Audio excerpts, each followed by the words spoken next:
क्या कभी ऐसा हुआ है कि कोई चीज कागज पर तो पता हो पर असल में महसूस न हो? मतलब किसी बात को जानना और उसे सच में समझने के बीच एक बहुत बड़ा गैप हो सकता है। आज हम इसी गैप के बारे में बात करने वाले हैं और देखेंगे कि कैसे सूखी जानकारी एक जीती जागती हकीकत में बदल सकती है। ये शब्द उस उलझन को दिखाते हैं जिससे शायद हम सब कभी न कभी गुजरे हैं। जब हम पहली बार दुनिया के बारे में सीखना शुरू करते हैं तो वो अक्सर ऐसे ही सिंबल्स का कलेक्शन होती है। पहाड़ मतलब एक ट्रायंगल, नदी मतलब एक नीली लाइन। ये असली जगह नहीं लगती, बस कागज पर बनी कुछ आकृतियां लगती। ये एक बहुत कॉमन चैलेंज है और इसे बेहतर समझने के लिए मिलते हैं हमारी कहानी की हीरोइन सना से। सना अपनी ज्योग्राफी क्लास में ठीक इसी मुश्किल से जूझ रही थी। वो नाम और रंग तो आसानी से याद कर लेती थी, पर उसके लिए नक्शा बेजान था। वो उस सपाट कागज को एक जीती जागती सांस लेती दुनिया से जोड़ ही नहीं पा रही थी। वो अपनी पेंसिल से देशों की बाउंड्री तो बना सकती थी, राजधानियों के नाम भी रटे हुए थे, लेकिन उसके दिमाग में ये सिंबल्स कभी भी असली जगहों में तब्दील नहीं होते थे। वो बस याद करने की चीजें थीं, महसूस करने की नहीं। और देखिए, यही तो असली मुश्किल है। रटना एक बात है और किसी चीज को सच में समझना बिल्कुल दूसरी। सना इस फर्क को बहुत गहराई से महसूस कर रही थी। उसके पास इन्फॉर्मेशन तो थी, लेकिन उस इन्फॉर्मेशन का कोई मतलब, कोई वजन महसूस नहीं होता था। लेकिन फिर कुछ ऐसा हुआ जिसने सब कुछ बदल दिया।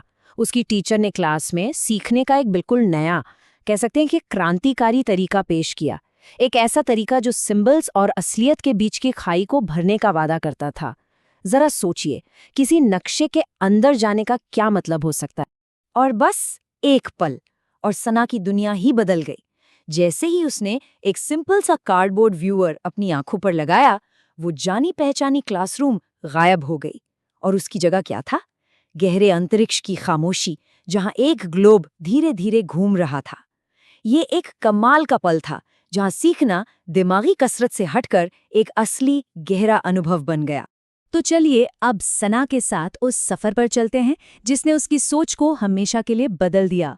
हम 4 अलग अलग जगहों को महसूस करेंगे और उन छोटी छोटी डिटेल्स पर ध्यान देंगे जिन्होंने इन जगहों को सना के लिए बिल्कुल असली बना दिया। उसका ये सफर उसे 4 बिल्कुल अलग अलग दुनियाओं में ले गया। एक बर्फीली पहाड़ी चोटी की ठंडी हवा से लेकर एक विशाल समुद्र तट की लहरों तक, फिर एक सूखे रेगिस्तान की गर्मी से होते हुए एक हलचल भरे शहर के शोर तक। हर जगह एक नया एहसास था जो उस बेजान नक्शे में जान डाल रहा था। पहला स्टॉप, एक ठंडी पहाड़ी की चोटी। अब उसने सिर्फ एक तिकोना पहाड़ नहीं देखा, नहीं, उसने अपने चारों ओर खुली और शांत हवा को महसूस किया। उसने अपनी आंखों से देखा कि कैसे ढलानें एक तरफ नीचे जाती हैं और दूसरी तरफ ऊपर उठती हैं। ये एक 3D रियल एक्सपीरियंस था। फिर वो पहुंची एक बीच पर।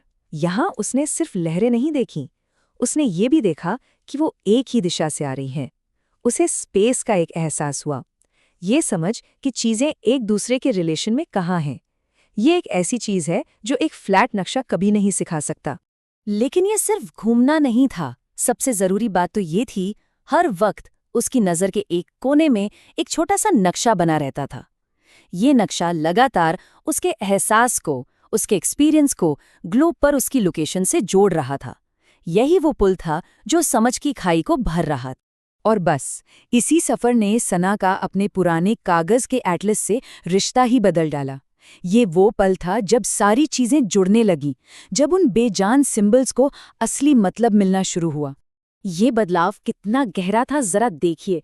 नक्शे पर जो शेडेड एरिया पहले सिर्फ कागज पर धब्बे थे, अब वो उन पहाड़ियों और मैदानों की यादें बन चुके थे जहां वो खुद खड़ी थी। एक नीली रेखा अब सिर्फ एक लकीर नहीं थी, ये उस नदी का रास्ता था जिसे उसने अपनी आंखों से बहते हुए देखा था। सिंपल शब्दों में कहें तो उसके एटलस की सिंबल्स अब खोखले नहीं थे, वो अनुभवों से, यादों से और सच्ची समझ से भर चुके थे। जैसा कि कहा गया है, अब प्रतीकों में वजन था। ये एक लाइन उसकी पूरी जर्नी को बयां करती है। और ये कोई एक दिन का जादू नहीं था, इसका असर सना पर बहुत गहरा और लंबे समय तक रहा। ये दुनिया को देखने का एक नया नजरिया था, जो कागज से कहीं आगे जाता था। इसका असली टेस्ट तो क्लासरूम में हुआ। जब एग्जाम में कोस्टल प्लेन पर सवाल आया तो सना ने रटी रटाई डेफिनेशन याद करने की कोशिश नहीं की। नहीं, उसे वो एहसास याद आया, एक तरफ लहरें और दूसरी तरफ सपाट जमीन पर खड़े होने का। ज्योग्राफी अब गेसवर्क नहीं था, ये उन जगहों पर वापस जाने जैसा था जहां वो पहले ही जा चुकी। तो सना ने जो महसूस किया उसे कहते क्या है? इसके लिए खास शब्द है, एम्बॉडीड नॉलेज। मतलब वो ज्ञान जो सिर्फ पढ़ने सुनने से नहीं बल्कि करने और महसूस करने से मिलता है। ये एब्स्ट्रैक्ट आइडियाज को एक ऐसी ठोस हकीकत में बदल देता है जिसे हम सच में जानते हैं। तो ये कहानी हमें एक बहुत बड़े सवाल के साथ छोड़ जाती है। क्या हो अगर सीखना हमेशा ऐसा ही हो? क्या हो अगर हम सिर्फ सिंबल्स रटने से आगे बढ़कर जगहों को, एहसासों को और अनुभवों को याद रखने लगें? ये सवाल सिर्फ ज्योग्राफी के लिए नहीं है, ये इस बारे में है कि हम सब कुछ कैसे सीखते हैं और शायद भविष्य में कैसे सीख सकते हैं।